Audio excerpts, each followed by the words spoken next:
guys, before we do this video, I want to give a shout out to Catch and Cool Bait, link right here, go check them out. They have supported us in our tournament season and they support our videos, so go check them out. They're good people. Without further ado, let's get into the video.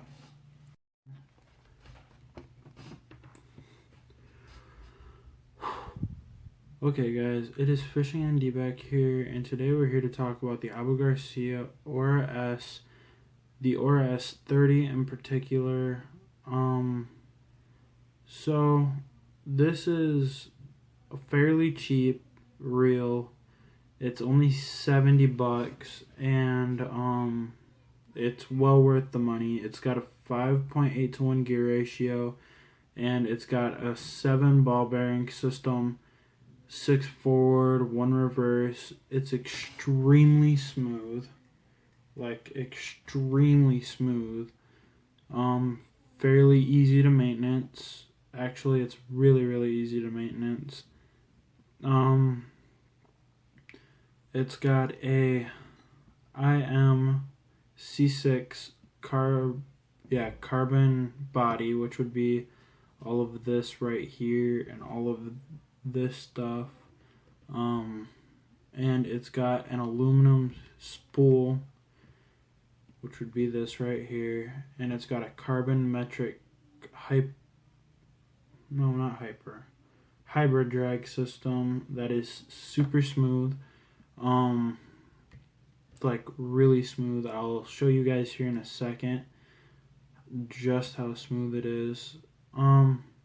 Pretty much this beats out most other reels on the market just because of how good it is. Like, Abu Garcia put thought into this reel and it shows. This is one of the best reels I own, if not the best reel I own at the moment.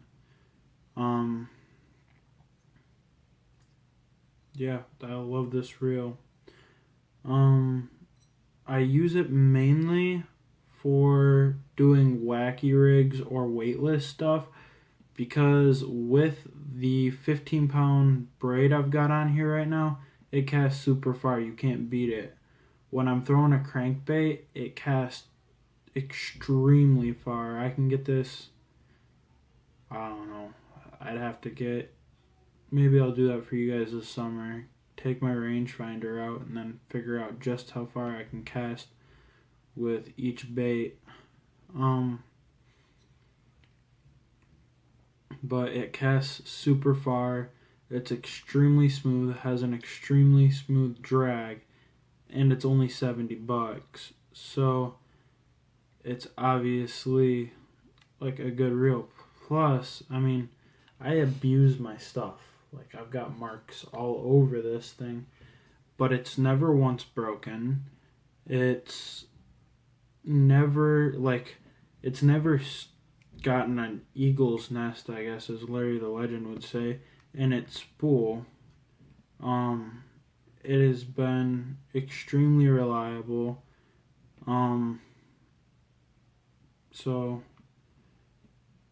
I mean, pretty much, I guess I'm going to demonstrate how the drag system is now. 12-pound drag system, or 4 kilos, or 5.4 kilos, sorry. And, you know, as I said already, it's extremely smooth.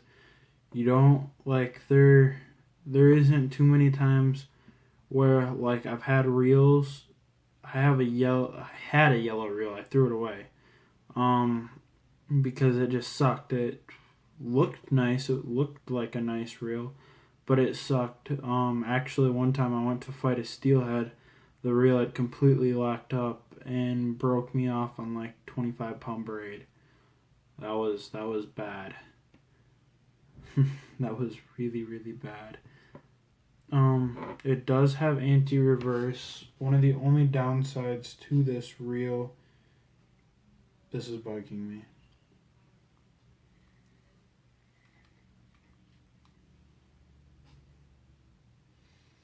You ever want a quick way to get your line back on your reel?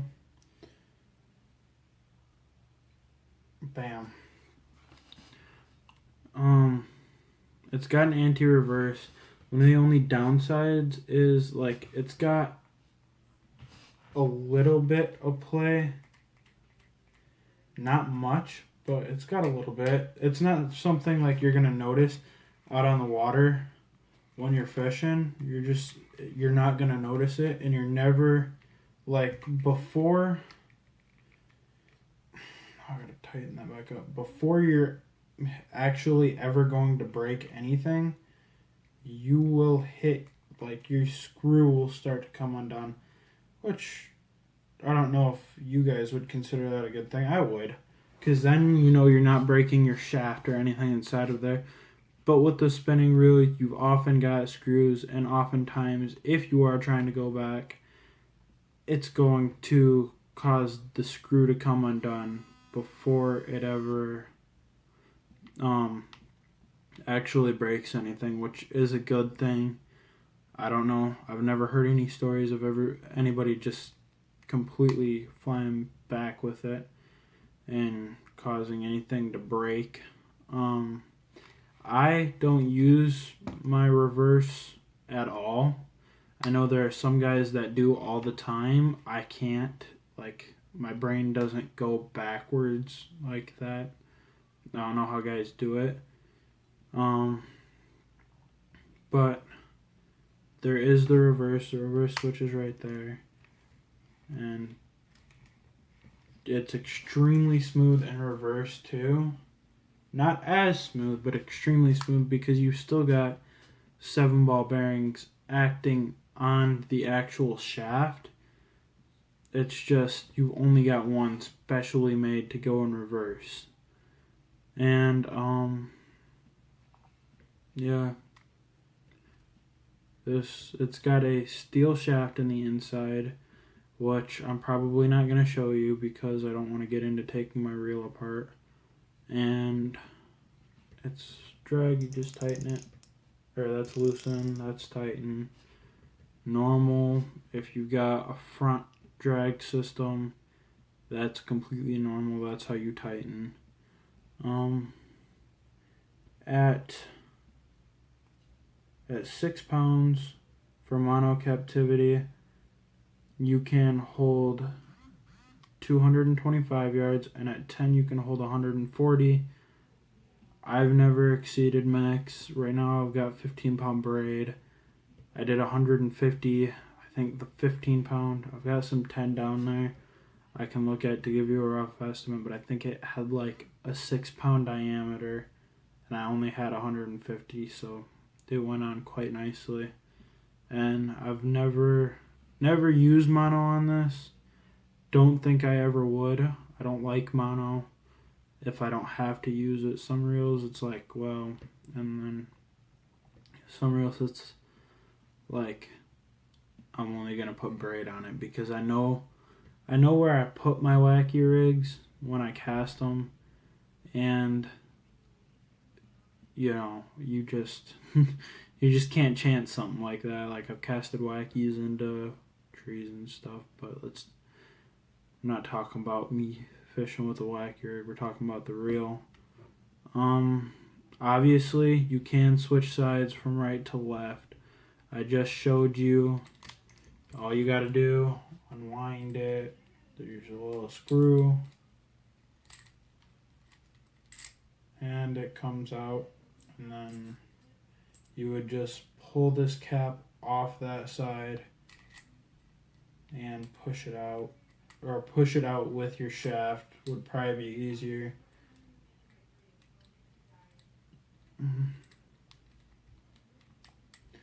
And then just tighten it back up, righty-tighty, lefty-loosey, no big tricks. That keeps people, oh my gosh, the thing that annoys me most, you see people that like don't fish often, and I hate when I see people doing this. I realize they don't know any better, but they're like, I'm left-handed, so I hold the rod, and they reel like that, and it just annoys me. You reel like this with this type of reel. Okay guys, I figured at that point in the video I was just rambling, and I didn't want to make you guys sit through all of that. So Figured I'd cut the video short here. If you're still watching, be sure to like and subscribe. If you've got any questions or think I missed anything, make sure you leave them in the comments down below. And stay tuned for some ice fishing videos. My dad gets on days off here Sunday? Yeah, Sunday. My dad gets on days off. So we'll be able to get you guys some ice fishing videos, maybe some ice fishing challenge videos. Let's see what we can get you guys. Other than that, I mean, we got a solid foot of ice, so I'm not going to be fishing on the boat anytime soon. And until I get my license, I can't go out ice fishing by myself for obvious reasons. So, yeah, I guess I will see you guys in the next video. Till then, this is Fishing ND. Bye.